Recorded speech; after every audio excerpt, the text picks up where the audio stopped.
வணக்கம் நண்பர்களே, welcome to Tamil wealth அப். இந்த வீடியோவில் ஒரு கம்பெனியுடைய ஷேரை வாங்குவதற்கு முன்னாடி தெரிஞ்சுக்க வேண்டிய சில முக்கியமான ஃபினான்ஷியல் மெட்ரிக்ஸை பற்றி பார்க்க போகிறோம்.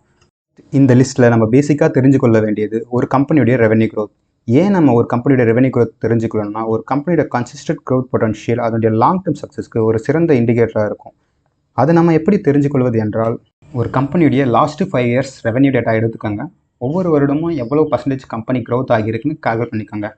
நீங்கள் கால்குலேட் பண்ண கம்பெனியுடைய க்ரோத் குறையாமல், வாலட்டிலிட்டி ஆகாமல், கான்ஸ்டண்ட்டாக க்ரோத் ஆகி இருந்தால் அது லாங் டேர்ம் இன்வெஸ்ட் பண்ணுறதுக்கு ஒரு நல்ல கம்பெனியாக இருக்கும். உதாரணமாக ஏபிசின்ற ஒரு கம்பெனியை பார்ப்போம். ஃபஸ்ட் இயர் அதனுடைய ரெவன்யூ 110 கோடி, செகண்ட் இயர் அதனுடைய ரெவன்யூ 130 கோடி, தேர்ட் இயர் அதனுடைய ரெவன்யூ 160 கோடி. இதை வச்சு நான் கால்குலேட் பண்ண க்ரோத் வேல்யூ இந்த கிராஃபில் நீங்கள் பார்க்கலாம். இந்த கிராஃபில் நீங்கள் பார்த்தீங்கன்னா ஃபஸ்ட் இயர் அதனுடைய ரெவன்யூ 110 கோடியிலேருந்து 18% க்ரோத் ஆகி, செகண்ட் இயர் அதனுடைய ரெவன்யூ 130 கோடியை தொட்டிருக்கு. அங்கேருந்து 23% க்ரோத் ஆகி தேர்ட் இயர் அதனுடைய ரெவன்யூ 160 கோடி ரீச் ஆயிருக்கு. இதே போல் கண்டினியூஸாக ஒவ்வொரு வருஷமும் ஒரு கம்பெனியோட ரெவன்யூ இன்க்ரீஸ் ஆகிட்டே இருந்தால் அந்த கம்பெனி லாங் டேர்ம் இன்வெஸ்ட் பண்ணுறதுக்கு ஒரு சிறந்த கம்பெனியாக இருக்கும். இந்த லிஸ்ட்டில் இரண்டாவதாக நம்ம பார்க்க போகிறது இபிஎஸ், அதாவது இயர்னிங் பர் ஷேர் டேட்டா. ஒரு கம்பெனியோட ரெவன்யூ இன்க்ரீஸ் ஆனால் அதோட ப்ராஃபிட்டும் இன்க்ரீஸ் ஆகும். அதாவது higher earnings equal to higher EPS.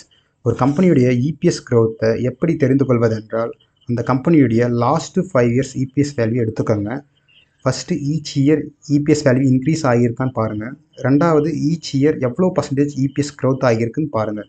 நீங்கள் கால்குலேட் பண்ணதில்ல லாஸ்ட்டு 5 இயர்ஸ் இபிஎஸ் வேல்யூ கண்டினியூஸாக இன்க்ரீஸ் ஆகியிருந்தால் அந்த கம்பெனி லாங் டேர்ம் இன்வெஸ்ட்மெண்ட்டுக்கான ஒரு சிறந்த கம்பெனியாக இருக்கும்.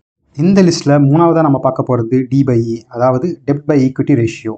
ஸ்டாக் மார்க்கெட்டில் இருக்கிற எந்த ஒரு கம்பெனிக்கும் முக்கியமான கேபிட்டல் எதுனா அது மணி தான். அந்த மணி பெரும்பாலும் ஈக்விட்டி அல்லது டெப்ட் மூலமாக கிடைக்கும்.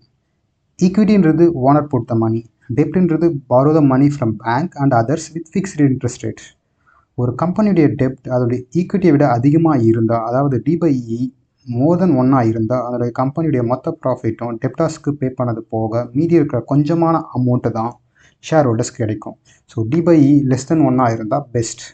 ஸோ நாம் செலக்ட் பண்ணுற கம்பெனியுடைய ஸ்டாக் லாஸ்ட்டு 5 இயர்ஸுடைய டிபைஇ லெஸ் தென் 1 இருந்தால் it's right choice for long term investment. அடுத்ததாக நம்ம பார்க்க போகிறது ஆர்ஓஇ, அதாவது ரிட்டர்ன் ஆஃப் ஈக்விட்டி. ஒரு கம்பெனியுடைய ஆர்ஓஇ அதிகமாக இருந்தால் அந்த கம்பெனியுடைய அசட்டை எஃபிஷியண்ட்டாக யூஸ் பண்ணி நல்ல ப்ராஃபிட்டை அதோடைய ஷேர் ஹோல்டர்ஸ்க்கு தராங்கன்னு அர்த்தம்.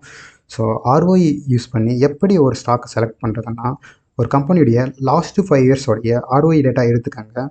இந்த டேட்டாவில் ஒவ்வொரு இயரும் மோர் தென் 15% மேலே அந்த ஆர்ஓஇ க்ரோத் ஆகி இருந்தால் it's a good choice for long term investment.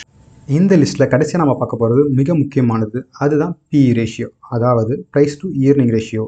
BE ratio is referred as a multiple of per rupee of earnings. உதாரணமாக ஏபிசி என்ற கம்பெனியோட பிஇ ரேஷியோ 20 எடுத்துப்போம். இதுக்கான மீனிங் என்னென்னா, ₹1 ப்ராஃபிட்டுக்கு market will pay the 20 rupees. ஒரு கம்பெனியோடைய பிஇ ரேஷியோ அதோட இண்டெக்ஸ் பிஇ ரேஷியோட குறைவாக இருந்தால் அந்த கம்பெனி அண்டர் வேல்யூ. இதுவே அந்த இண்டெக்ஸ் பிஇ ரேஷியோட அதிகமாக இருந்தால் அந்த company over valued. So most of value invest buy a stock at cheap, அதாவது low PE, sell a stock at peak, அதாவது ஹையர் பிஇ. இந்த வீடியோவில் நம்ம பார்த்த எல்லா ஃபினான்ஷியல் மேட்ரிக்ஸ் டேட்டாவும் ஸ்டாக் மார்க்கெட் ரிலேட்டடான website like money control, Motilal Oswal, trend line போன்ற எல்லா வெப்சைட்லையுமே கிடைக்கும். இந்த வீடியோ உங்களுக்கு பிடிச்சிருந்தால் லைக் பண்ணுங்கள், ஷேர் பண்ணுங்கள். தேங்க்ஸ் ஃபார் வாட்சிங். அண்ட் ஃபைனலாக ஒரு விஷயத்தை மறந்துடாதீங்க, சப்ஸ்கிரைப் பண்ணிட்டு கூடவே பக்கத்தில் இருக்க பெல் ஐக்கனையும் கிளிக் பண்ணுங்கள்.